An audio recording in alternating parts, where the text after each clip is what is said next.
Dragon Ballers, if you're looking to buy Dragon Ball Super or One Piece sealed product, make sure to get 5% off using my link to Mystic TCG down in the description. You can also sell cards to them using their Facebook link, which is also down in the description.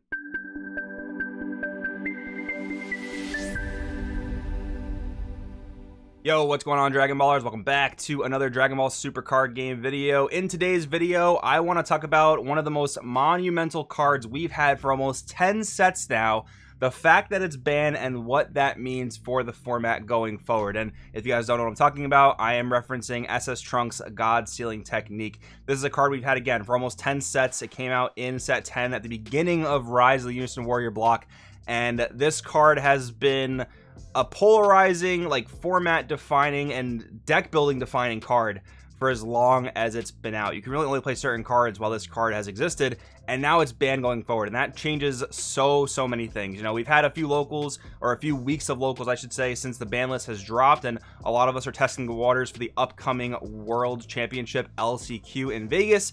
And it's a really big deal to figure out how Blue moves forward without this crazy answer to so many different things in its decks. We're gonna talk about all of that in today's video, but first, if you guys are new here, make sure to subscribe, hit that bell so you never miss a video. And if you guys do want to support the channel, there are tons of ways to do so down in the description. But guys, if you're looking to buy sealed product, please do check out my link in the description to Mystic TCG. You will get 5% off your order by checking out there, and 5% when you're dealing with sealed product, that turns out to be a lot of money saved, so don't miss out that opportunity. Anyways, let's get on into this. Now, we are talking about SS Trunks God Sealing Technique. This is a card that, if you come from Yu-Gi-Oh, is referred to as Solemn Judgment. Basically, what that card does and what this card does, for the most part, just says no to things. You want to play that card? No. You want to use that effect? No. God Sealing is like that in a lot of ways, but in Dragon Ball it's a bit different because Deflect is a thing, and we're going to get into that whole can of worms later. But this card, I'm not here to tell you it's strong. That's obvious, right? It's banned for a reason.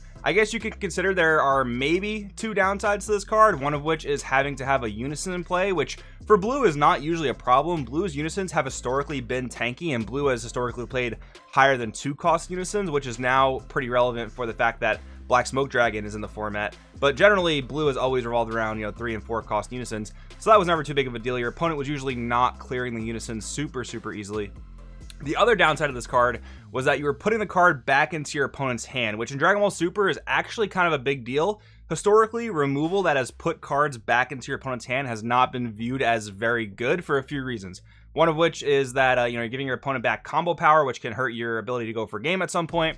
But the other issue is you're giving them a card that they can possibly just replay the next turn, if not the same turn, right? So you always have to make sure you're getting the most value out of your God Sealings when you're using it. But now that it's banned, it does open up a can of worms because Bandai chose to go with a specific design route for 9 sets, and that was give any relevant boss monster Deflect, right? So the amount of Deflect in the format made God Sealing a somewhat difficult card to use, but it also sort of balanced God Sealing because honestly, for most of its lifespan, God Sealing's biggest usage was against Floodgate cards because you couldn't use the card against most of your opponent's boss cards because most of them had Deflect. So what would you do? You'd use them against your opponent's turn-ending cards like Oceania Shenron, Negative Energy Explosion, and Vegeta Ready to Rumble, right?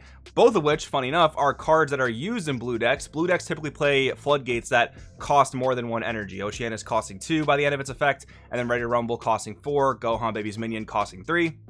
But it also, of course, had applications against things like Robotic Riposte in yellow, which costs 1. It has applications against Topo Righteous Aid, which costs 2 in red. So the card was very good at answering Floodgates. And besides Miraculous Transformation Goku, I don't think any of the Floodgates had Deflect. So yeah, you were always gonna be able to stop your opponent's Floodgate, and that was actually such a good trade, even almost more so than using it on one of your opponent's proactive cards, because if my opponent taps 4 for Ready to Rumble and I respond with God Sealing, they just spent 4 energy, and yeah, they got 5k combo back to their hand, but they spent 5 energy for absolutely nothing. 4 energy, sorry. Oceania Shenron, same thing. They spent 2 energy and pitched a card for absolutely nothing. And the crazier part there is that they pitched a card, so yeah, sure, you get Oceania's back, but you're now down a card in hand, which is a really big deal in a card game. So that ended up being God Sealing's like main usage, I would say, as you know, its lifespan kind of continued and the series and the game progressed, because again, we have so many cards with Deflect. Like Gogeta and Omega Shenron are just 2 of the bigger examples of the battle cards that have Deflect, where God Sealing is just not relevant, right? Like, and the fact that they made God Sealing kind of forced Bandai down this design path where if we want a deck to not just lose to blue and we want to actually, you know, include an energy investment on this card, we have to put Deflect on it, right? And that has kind of influenced the design and the gameplay of Dragon Ball Super for, again, almost 10 sets, because you can't play a 4 energy card that does not have Deflect. You can't play a card like Marichum, which is a card that we used to love messing around with. It's an older draft box card. Basically, it's a barrier 20k that has the potential to gain dual attack and double strike if the top card of your opponent's deck is a battle card. But that card costs 4 and doesn't have Deflect, so you could just never reliably play that card in your deck if blue is in the meta. And even if blue wasn't in a meta, it was still something to worry about, right? Like, you still had to really consider if you could play anything that cost more than like 3 energy that did not have Deflect, right? So it was a super big deal that the card even existed, and it just really shaped the way we had to play. Even if you weren't directly thinking about it, you just knew, like, no Deflect, this card can't be great unless it has some other application in hand, or I can somehow kill my opponent's unison super easily. Those are things you always had to consider just because God Sealing existed, right? But now we come into a really interesting phase of the game where cards like SS4 Vegeta Rise of the Super Warrior and Perfect Force Cell, basically is representing bombs that don't have Deflect, get a lot more room to breathe. And if you look at a card like SS4 Vegeta, this is one that was already popular in multiple formats even when God Sealing existed. That's just because the upside of the card is so high that you're going to play the card in your deck even though God Sealing exists, right? But of course, you're not just going to play this card into your opponent's blue unison, right? What you're going to do is you're going to play it tactically. You're going to try to deal with your opponent's unison, and you're playing a blue deck yourself. So, you know, you're playing a Boo Unison war a lot of the times. Your Boo Unison attacking theirs for double strike. Their Boo Unison attacking your unison for double strike. So you're negating that, trying to floodgate them out of their turn for attacking and playing it that way. But the card's upside was so good that you're always going to play this card in a ramp deck, even if God Sealing is somewhat of an issue.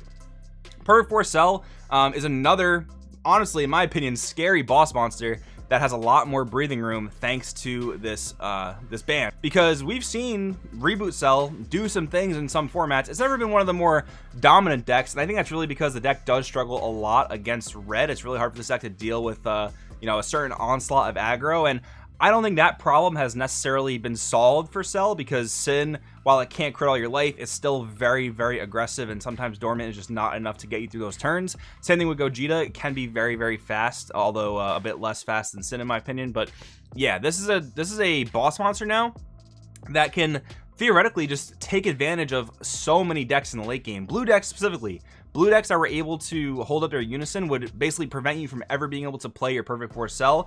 And now I guess as time has gone on, that has probably become less of a problem, because when you're playing a green deck now, you have almost instant unison removal, right? So but the thing with that is you basically have to set your boss monster back a turn to use whatever card it is you're planning on using to kill that blue unison.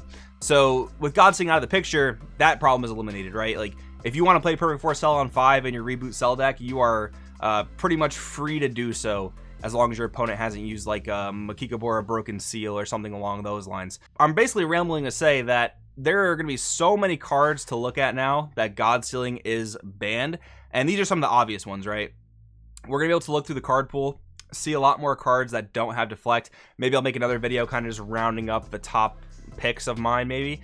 But yeah, the format is a lot more wide open, but also at the same time, it's a little bit scarier, because if a card like Perfect Force Cell ever became too dominant, we'd have issues that kind of relate back to stuff like Gogeta Hero Revive. Gogeta Hero Revive in older formats was basically an unanswerable, and that card had Deflect, but it was typically unanswerable.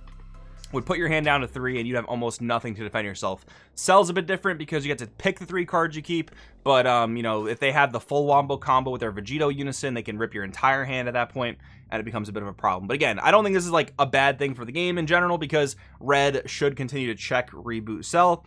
Blue ramp though, blue ramp might still be a bit of an overly strong pick without blue mid-range to check blue ramp in the form of stopping Rise of the Super Warrior. But that does lead me to the next part of the conversation, and that is now the last color, the last bastion of decks being able to actually interact with these non-deflect bombs, and that is yellow. Trusty yellow, my favorite color in this game to play. The thing with yellow is it's not nearly as strong at countering these non-deflect cards as blue was, because it's going to be hard to just kind of say no to whatever your opponent's playing. Typically, what yellow has are things like Giant Ball, Vegeta Powerful Transformation, Steadfast Goku, all these quote-unquote Crusher Ball types of effects that make something enter play in rest mode, which is still really strong, don't get me wrong, because a lot of these big bombs get immediate value from attacking you the very turn they're played, and can sometimes end the game the turn they're played if they're able to attack, but these cards basically stop that from happening, which is solid. But there is a card, which is on the screen here, Death Blaster, that is actually able to stop the effects of those big bombs that don't have deflect by having a kind of drop area set up and having to leave 2 open for a yellow extra card, which against blue is perfectly fine. You probably don't want to leave 2 open against red because Broly Crown's a thing, but red typically is probably not going to play any boss monster you really want to hit with Death Blaster. Most of them either have deflect or they just cost too little for you to want to invest Death Blaster. But against your green and blue decks, Death Blaster is going to be an excellent card. And again, it makes yellow the only color that can actually answer these non-deflect big bombs that have insane effects. So that in and of itself might make another meta trend. We might see yellow just always maining 1 or 2 Death Blaster at this point, because it is that only card in the game for the most part that can answer these types of cards on color. So I think it does make a pretty interesting dynamic where yellow kind of takes the role that blue had, not in that it's the exact same play style, but in the sense that this is the only color you're able to play to deal with those types of cards. Blue and yellow are already very similar in the sense that typically they both encourage these mid-range and control-y style decks. So that similarity is already there, but yeah, blue now doesn't have an answer to these big bombs. I guess in blue you could say you have things like Golden Avenger, Baby, right? But that costs 5. Trunks is free.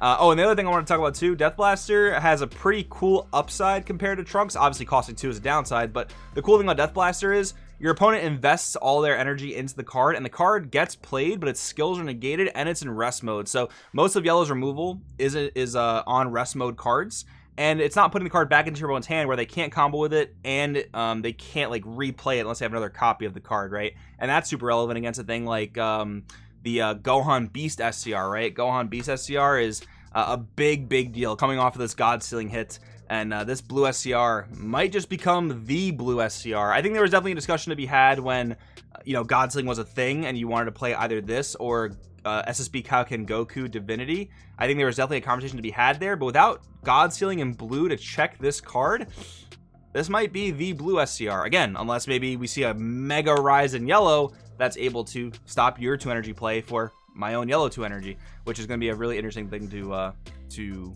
kind of see play out. But yeah, those are my thoughts, guys. I think that I don't love the God Sealing hit, but it's going to be all right because red is still strong. That's a part reason why this hit's okay, but also because yellow can kind of come in there, pick up that slack in a more balanced way, because again, if you're going to be able to stop any energy investment that does not deflect that your opponent does, it should probably cost 1 or 2 energy. I wouldn't even mind, this might be a hot take, but I wouldn't even mind seeing a refurbished sort of God Sealing Trunks that costs 1. Like, same exact card for the most part, but it costs 1 blue. I think that'd be interesting. You can maybe even make it cost 2 if you really wanted to.